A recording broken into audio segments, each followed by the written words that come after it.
오늘의 말씀 에베소서 6장 1절부터 3절 1절 2절 3절 우리 천천히 같이 합독합니다. 자녀들아 주 안에서 너희 부모에게 순종하라. 이것이 옳으니라. 내 아버지와 어머니를 공경하라. 이것은 약속 있는 첫 계명이니 이로써 네가 잘 되고 땅에서 장수하리라. 아멘. 할렐루야. 어버이주일입니다. 어버이주일. 자, 어머니, 아버지 이름만 불러도 가슴이 떠오르는 그런 날입니다. 따라합시다. 잘되고 장수하리라. 부모에게 순종하는 자 잘되고 장수할 줄 믿습니다. 부모에게 순종하는 이런 복을 우리가 받게 됩니다. 정말 좋은 5월달 계절의 여왕입니다. 얼마나 풍성합니까? 이 풍성함의 은혜가 5월 한 달 내내 여러분들의 가정에 가득하길 바랍니다. 예배가 끊어지지 않도록 항상 여러분 기도하시고 특별히 새벽을 깨워서 하나님 이 새벽을 깨우게 해 주시옵소서. 벌써 우리 교회는 이미 다 회복되었습니다. 얼마나 감사해요. 할렐루야. 감사하길 바랍니다. 나는 교사들이 성령 충만하길 바랍니다. 교사 열정만큼 자녀가 자라는 거. 여러분 목사 열정만큼 교회가 자라고요. 교사 열정만큼 어린이가 자라게 되어 있습니다. 부모의 기도만큼 자녀가 복받을 줄 믿습니다. 이게 바로 신앙의 원리입니다. 교사들이 성령 충만하지 아니하고 얼굴만 내고 이러면 기도하지 않고 이러면 여러분 절대로 나에게 주어진 아이들이 믿음이 성장하지 않습니다. 그래서 어린이주일은 어린이들의 그런 믿음을 돌아보면서 우리 아들 기도하는 그런 주간이고요. 또한 이렇게 우리를 낳아주시고 길러주신 부모님들에 대한 못다한 효의 반성과 함께 다시 한번 근혜의 눈시울을 붉히는 그런 달이 바로 5월달입니다. 여러분, 성도 여러분 가정은 하나님께서 인간에게 주신 가장 귀한 하나님의 선물입니다. 여러분들의 가정이 다 스위트홈들 다 되길 바랍니다. 행복한 가정, 아름다운 가정, 어린아이 소리가 울음소리가 울려 퍼지고 또 찬송과 말씀과 기도 소리가 막 울려 퍼지는 그런 가정들 여러분 다 되길 바랍니다. 여러분 가정은 하나님의 선물입니다. 그런데 오늘날은 악한 사탄이가 모든 것을 동원해서 우리의 가정을 허물어뜨리고 말입니다. 은혜를 기억함이 없도록 만들고 우리의 자녀를 타락의 세상으로 끌어내려고 하는 그런 때입니다. 성도 여러분, 이 나라가 잘 되길 바랍니다. 잘 되기를 기도하길 바랍니다. 나라가 없으면 아무것도 없는 거예요. 나라가 잘 돼야 되는 거예요. 이 나라의 청년들이 정신 차려야지. 여러분 지금 때가로 때라고 그런 클럽이나 다니고 술집이나 다니고 말입니다. 그러니 나라가 망할 수밖에 없는 거예요. 우리 다음 세대 이끌어갈 우리 시일학교가 다음 주에 개학을 합니다. 이제 학교는 개학을 못했고 우리 교회는 이제 시작을 합니다. 얼마나 그동안 여러분 정말 성도라면 교사라면 가슴 아파할 줄 알아야 됩니다. 예가 멈춘 거, 예배를 못 드리는 거 얼마나 가슴 아픈 일입니까? 그럼에도 감각도 없이 감동도 없이 하루하루 살아간다면 하나님 앞에 참 부끄러운 일입니다. 오늘 어버이주일입니다. 붉은 카네이션을 우리 가슴에 달았습니다. 원래 돌아가신 어머님을 사모할 때는 하얀 카네이션을 답니다만은 교회에서는 똑같은 붉은 카네이션만을 가슴에 다 달았습니다. 여러분 빛깔이야 붉든 희든 간에 그 근본 정신은 어머님을 기억하는 그런 꽃입니다. 뭐 붉으면 어떻고 빨가면 어떻습니까? 오늘 하루만이라도 어머님의 은혜 아버님의 은혜를 기억하면서 정말 내가 평생을 사는 동안 여러분 부모의 그 사랑을 자녀들은 본받을 수 없습니다. 아무리 자녀가 부모 생각해도 부모가 자녀 생각하는 만큼 자녀가 부모 생각하지 않습니다. 그래서 사랑은 내리사랑으로 말하지만은 저와 여러분들은 어쨌든 간에 사는 동안 좋은 부모들 되기를 소원합시다. 부모들이 바로 살아야 우리 자녀들이 희망이 있지 않겠습니까? 아버님들의 한없는 노고에 어머님들의 희생적인 사랑에 감사하는 날이 바로 오늘입니다. 오늘로만 끝나지 말고 평생 사는 동안 모두가 부모에게 효도하는 효부들이 다 되길 바랍니다.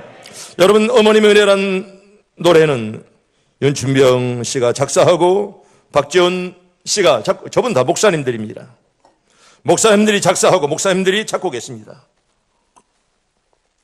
낳으실 때 괴로움 다 잊으시고 그리실 때 밤낮을 애쓰는 마음. 김희영 집사가 독창 할 거야? 아니? 피아노만 쳐? 그래, 내가 뭐 읽기고.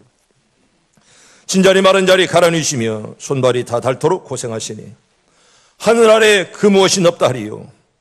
어머님의 희생은 가엾으라.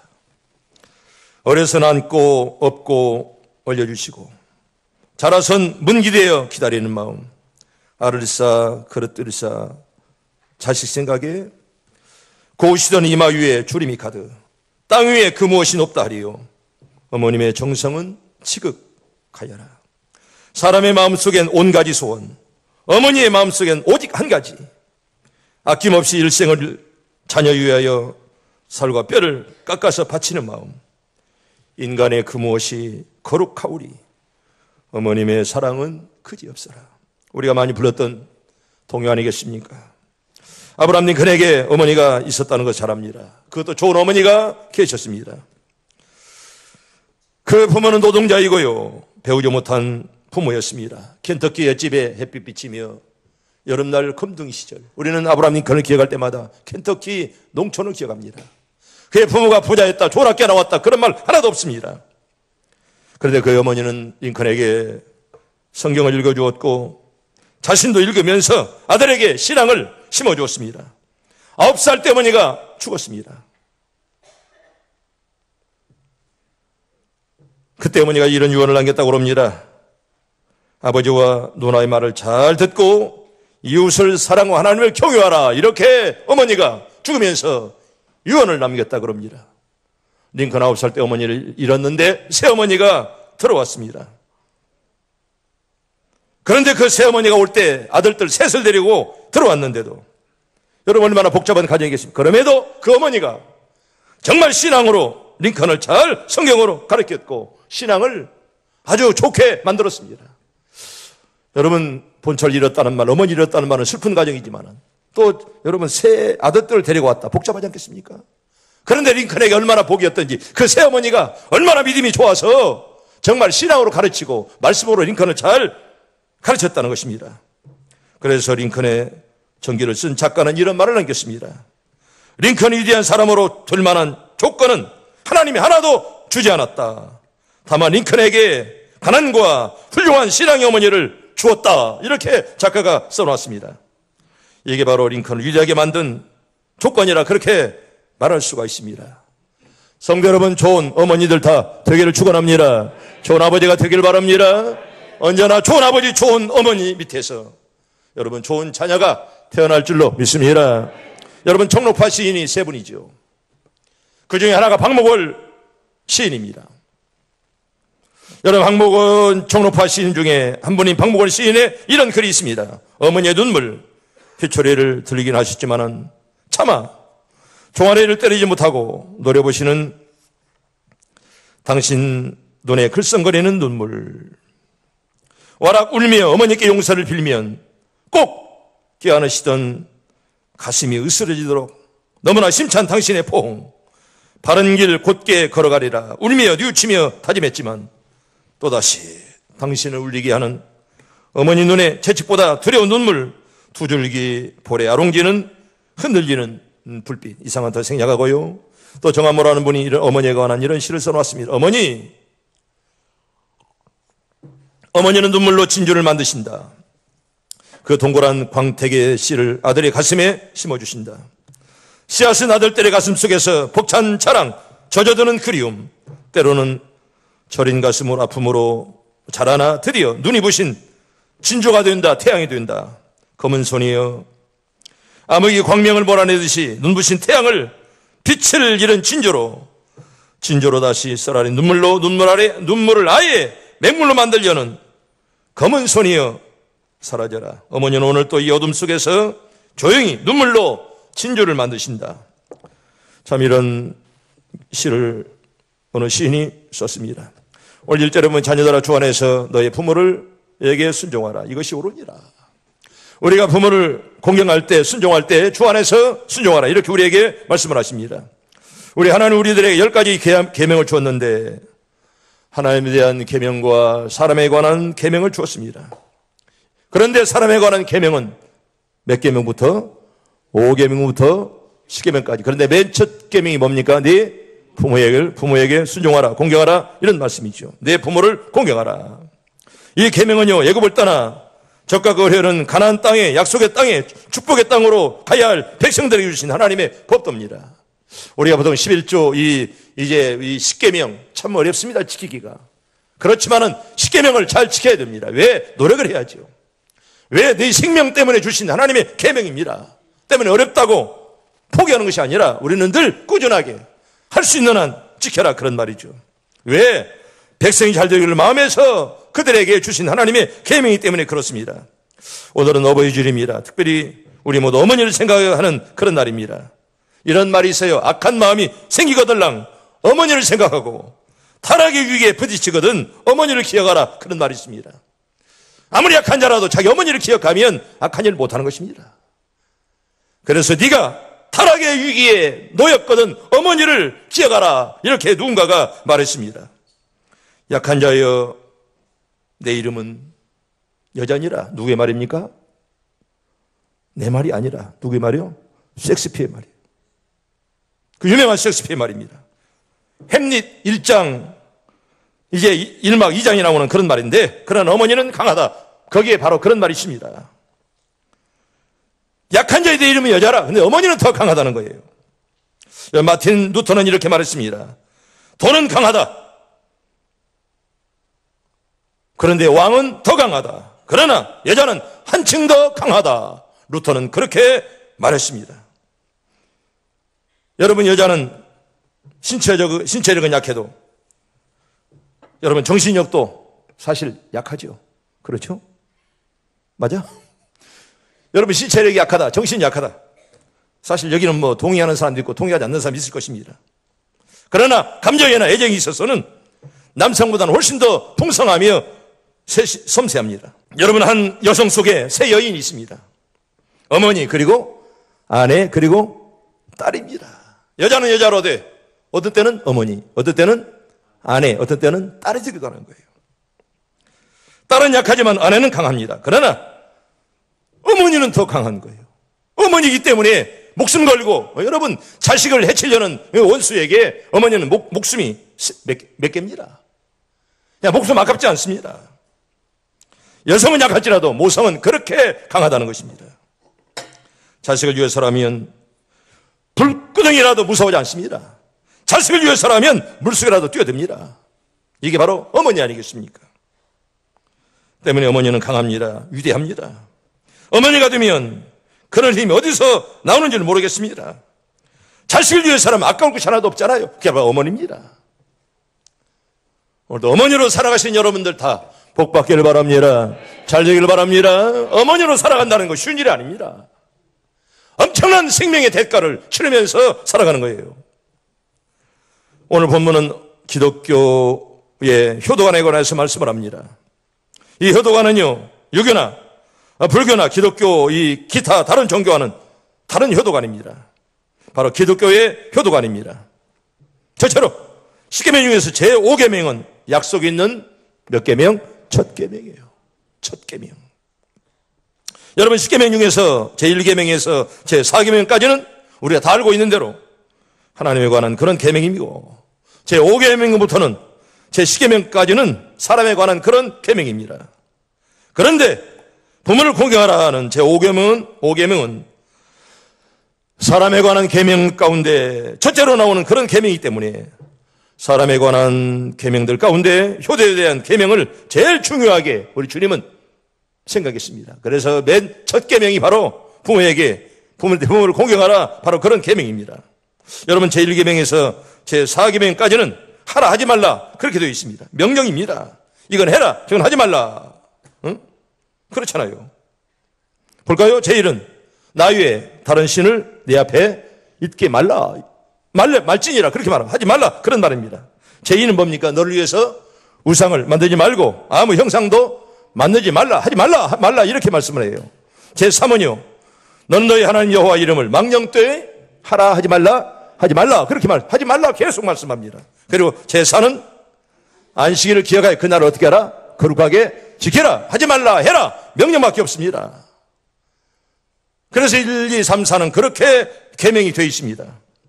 그 계명대로 하면 어떤 복을 주겠다는 약속도 없어요. 그냥 하지 말라, 해라 이렇게만 말씀을 합니다. 그런데 5계명에서는 효도하면 뭘 주어요? 복을 준다. 무엇을? 효영입사. 무엇을 줘? 복을 준다고 그랬어. 복을. 1, 2, 3, 4 계명은 준다 안 준다? 있어요 없어요? 없어요. 그런데 제 5계명은 주 안에서 부모에게 순종하면 따라합니다. 잘되고 장수하리라. 그런 복들 다 받길 바랍니다. 여러분 5계명은 그런 하나님께서 거기에 이제 축복을 달아놓았습니다. 복을. 여러분 1, 2, 3, 400에 어떤 복을 주겠다는 말이 없어요. 그런데 5계명만 그렇게 우리에게 말씀하지 않습니까? 우리 5계명 한번 볼까요? 5계명 읽어봅시다.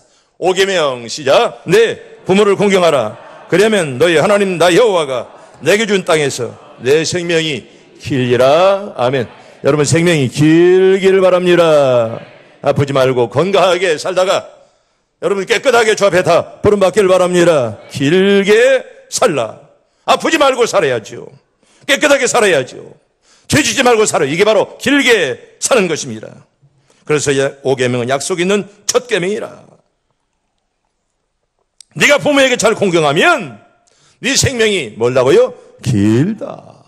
그리고 잘되고 복될 줄로 믿습니다.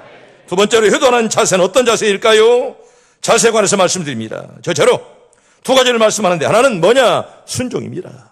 6장에 볼까 1절에 자녀들아 주 안에서 너의 부모를 에게 뭐하라? 순종하라. 이렇게 말. 하나는 순종입니다.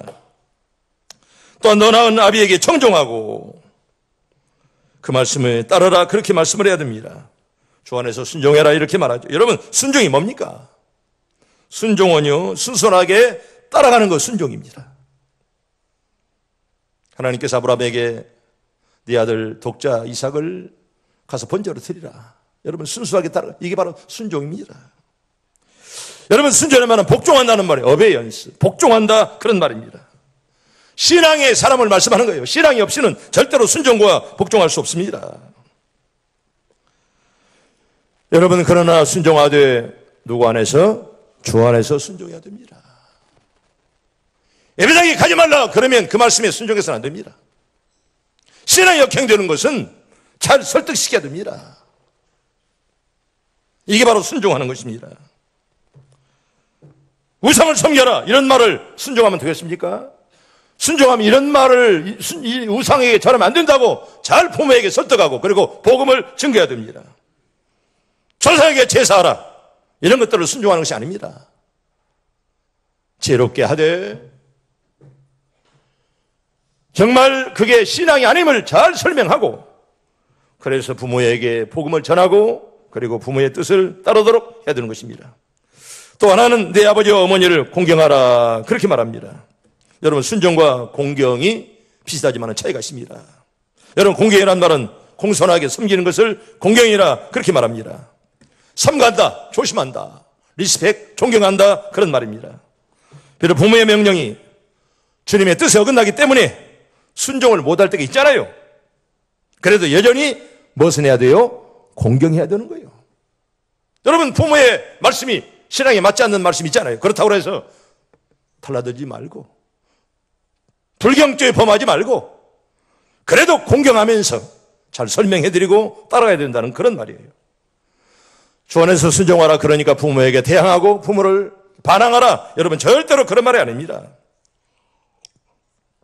잠언서 23장 32절에 보면 내 늙은 어미를 경히 여기지 말라 그렇게 말합니다. 여러분 옛날 어머니들은 학교를 다닐 수가 없었습니다.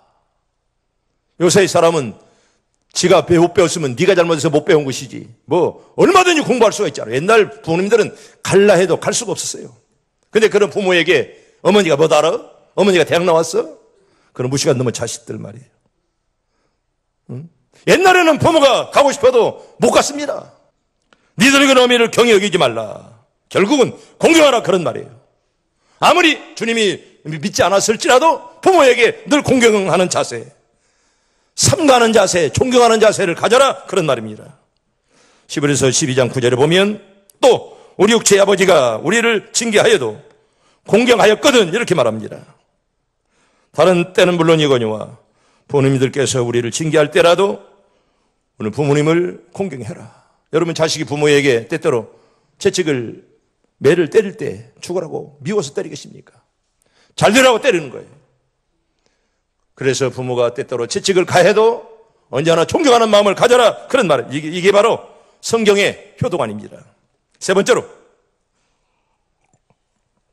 효도 뒤에 주어지는 두 가지 축복을 이 시간에 말씀을 드립니다. 그 하나가 뭐냐? 따라합니다. 하는 일마다 잘 됩니다. 그런 복들 다 받기를 바랍니다.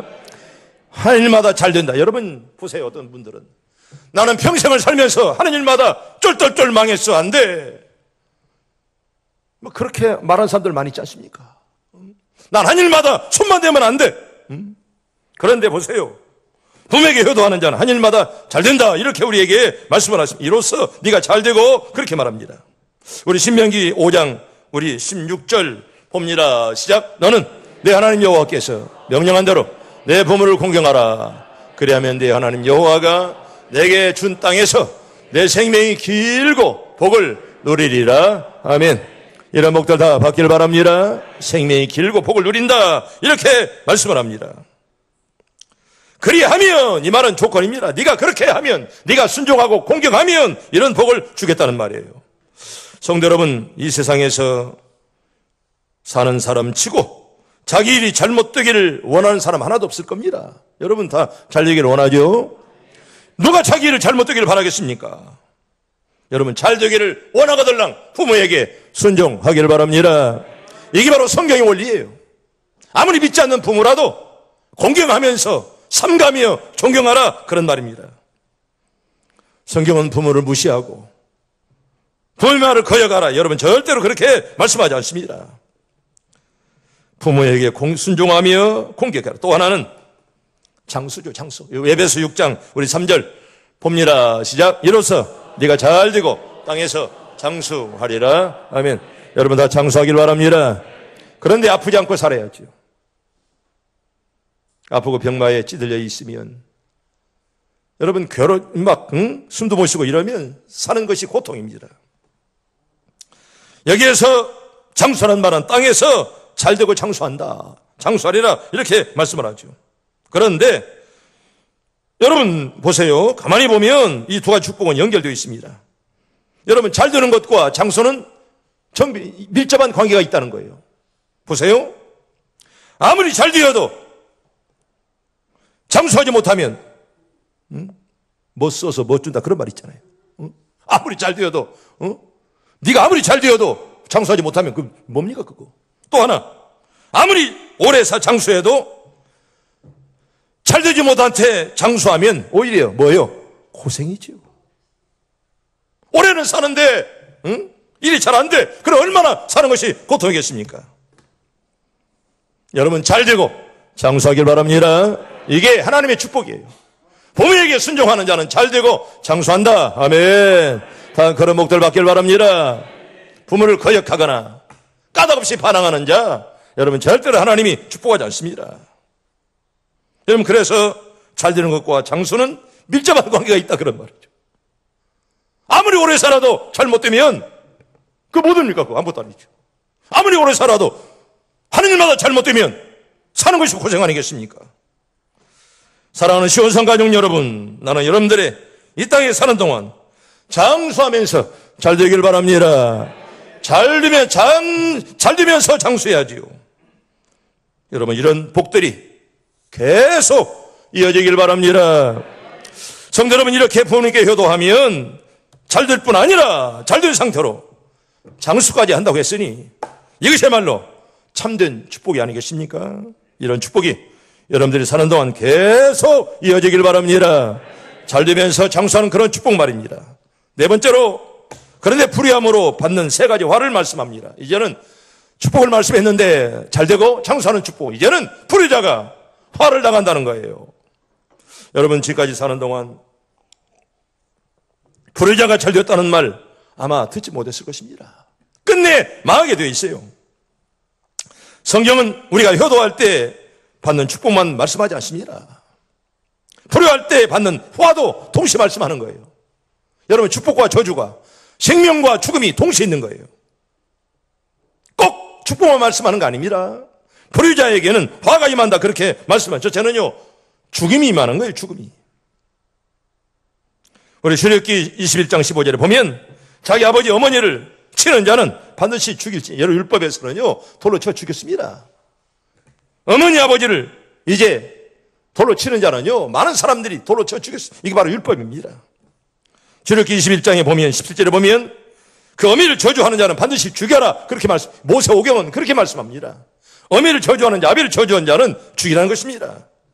그리고 또 하나 신명기 21장 18절부터 21절까지 좀 긴데 천천히 봅니다. 시작. 사람에게 완악하고 패악한 아들이 있어 그의 아버지의 말이나 그 어머니의 말을 순종하지 아니하고 부모가 징계하여도 순종하지 아니하거든 그의 부모가 그를 끌고 성문에 이르러 그 성읍 장로들에게 나아가서 그 성읍 장로들에게 말하기를 우리의 이 자식은 완악하고 패하여 우리 말을 듣지 아니하고 방탕하며 술에 잠긴 자라 하면 그 성읍의 모든 사람들이 그를 돌로 쳐 죽일지니 이같이 내가 너희 중에서 악을 제하라. 그리하면 온 이스라엘이 듣고 두려워하리라. 아멘. 여러분 여기 본문에 보면 죽임을 당한다. 자기 어머니나 아버지를 경히 여기는 자는 반드시 징계를 당한다. 그렇게 말씀을 합니다. 꼭 축복만 말씀하는 것이 아니에요. 화도 동시에 말한다는 거예요. 두 번째로 우리 잠언서 20장 20절에 보면 여러분 부모에게 불효하는 자 망해요. 성경은 이렇게 말합니다. 우리 잠언서 20장 20절 봅니다. 시작. 자기의 아비나 어미를 저주하는 자는 그의 등불이 흑암 중에 꺼짐을 당하리라. 아멘. 여러분 등불이 꺼진다는 말은 무슨 말이겠습니까? 망한다는 얘기, 그거 등불이 꺼진다는 말은 망한다는 거예요. 다른 말 없습니다. 쉽게 말하면 망한다는 거예요. 무슨 일을 하든지 잘 안 되고 망한다는 거예요. 나 여러분들이 하는 일마다 잘 되기를 바랍니다. 코로나 때문에 우리가 얼마나 고통합니까? 그동안 주일학교도 쉬었고 이제 다음 주부터는 이제 다 시작되는데 여러분 성령의 불길이 우리 주일학교에 타오르길 바랍니다. 여러분 석 달 동안 얼마나 애들이 믿음이 얼마나 떨어졌을까 얼마나 걱정되는지 모릅니다. 교사들은 더욱더 열심으로 기도하시고 속회 예배가 회복되어서 애들이 앞길이 정말 소망 중에 빛을 발하는 자들 다 되기를 축원합니다. 여러분 이렇게 부모에게 불효하는 자는 망한다. 불이 꺼짐을 당한다. 이렇게 우리 말씀을 합니다. 효도함으로 받는 축복인 잘 되는 일의 반대가 망하는 거 아니겠습니까? 순종하면 부모에게 효도하면 잘 되는데 불효하면 불이 꺼진다. 망한다. 그런 말이에요. 여러분 망하지 말고 잘 되기를 축원합니다. 그래서 세 번째로 잠언서 30장 17절에 보면 여러분 객사한다는 말이에요. 길에서. 이게 참 무서운 말이잖아요. 여러분 집에서 죽지 못하고 나가서 죽는 것을 객사라 이렇게 말합니다. 그런데 성경은 이렇게 끔찍한 말씀이 있습니다. 부모에게 불효하는 자 객사한다고 이렇게 성경은 우리에게 말씀해요. 우리가 좀 기분이 좀 안 좋아도 우리가 성경이니까 보여야죠. 우리 잠언서 30장 17절. 근데 효도하는 자는 뭐 기분이 안 좋을 필요도 없어요. 불효자들이 항상 잘못 생각하는 것이지 효도하는 자는 아무리 성경이 심하게 말해도 나는 효도하면 되는 거 아니겠습니까? 우리 잠언서 30장 17절 봅니다. 시작. 아비를 조롱하며 어미 순종하기를 싫어하는 자의 눈은 골짜기에 까마귀에게 쪼이고 독수리 새끼에게 먹히리라. 아멘. 이게 바로 부모에게 불효하는 자의 종말입니다. 여러분 집에서 죽지 못하고 객사한다 이렇게 말씀하는 것입니다. 불효자 죽을 때도 제대로 죽지 못하고 밖에 나가서 거기서 객사하게 된다는 말이고 지나가 날아다니는 까마귀가 그의 눈을 뜯어먹는다는 거예요. 이 얼마나 끔찍한 말씀이겠습니까? 이것이 부모에게 불효하는 자가 받는 그런 화가 아니겠습니까? 여러분 노벨 문학상을 받은 알프레드 까뮈 얘기를 하나 드립니다. 까뮈는 태어난 지 한 달 만에 아버지를 잃었습니다. 한 달 만에 잃었으니 얼마나 불쌍한 아이입니까? 어머니는 전혀 교육받지 못한 문맹이었습니다. 절대로 하나도 우리말로 난 놓고 기억자도 모르는 그런 분이었습니다. 그녀는 생계를 위해서 평생 동안 가정부로 식모로 일했습니다. 또한 청객장에 귀가 안 들려서 아들과의 대화도 거의 불가능한 상태였습니다. 그럼에도 불구하고 까뮈의 인생에 가장 큰 영향을 끼친 분이 누구냐? 바로 누굴까요? 어머니였다는 것입니다. 까뮈는 노벨상을 수상한 후에 어머니는 이렇게 회상했습니다. 어머니의 사랑스러운 눈동자가 없었으면 나는 정말 아무것도 하지 못했을 것이다. 어머니의 포근한 눈동자는 내게 항상 용기와 희망을 주었다. 그렇게 어머니를 그가 회상하고 있습니다.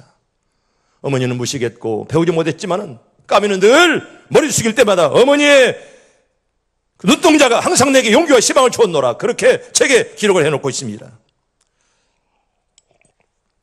사랑하는 시온성 가족 여러분, 어머니는 인생의 교통순경입니다.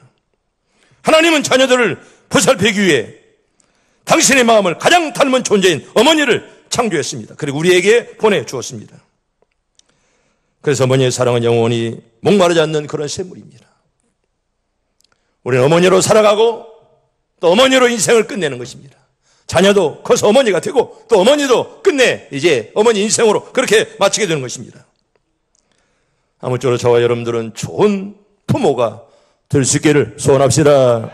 정말 좋은 부모가 될 수 있도록 오늘 본문 한번 보고 오늘 말씀을 마칩니다. 우리 본문 한번 다시 봅니다. 시작. 자녀들아, 주 안에서 너희 부모에게 순종하라. 이것이 옳으니라. 내 아버지와 어머니를 공경하라. 이것은 약속이 있는 첫 계명이니 이로써 네가 잘되고 땅에서 장수하리라. 아멘.